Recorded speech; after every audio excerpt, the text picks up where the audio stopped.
I was about to ask you, I've seen your work is very fascinating because you have captured that entire politics of Uttar Pradesh from post-partition till 1986.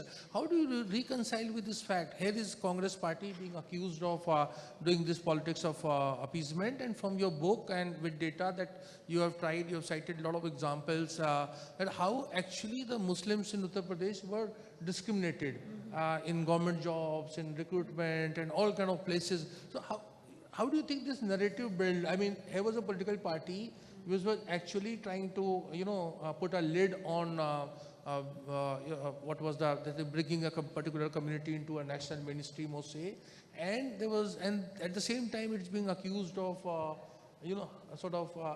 giving them a favorable position, even if it was not backed by in terms of jobs or employment, etc.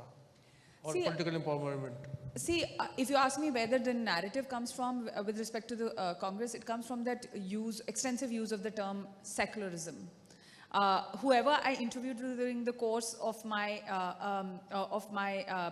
PhD, if they didn't know, if they were not aware of the other aspects of politics or society, they were certainly aware of secularism as a word. What it meant, they all had their own definitions of secularism.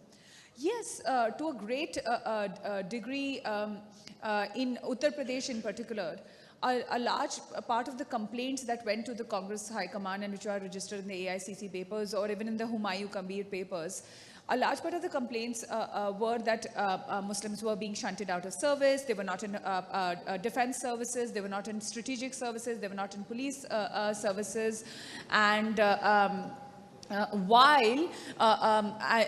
and these were complaints to the Congress High Command. And while at the same time, the Congress was issuing tickets to people who had, who were erstwhile Muslim Leaguers, they had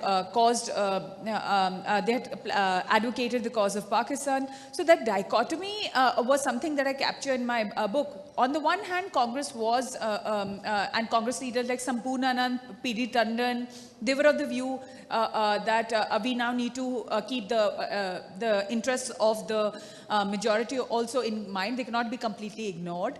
While at the same time, there was Nehru, who, on the other hand, who was expressing a completely different opinion. They're minorities, they need to be protected, but they were never protected.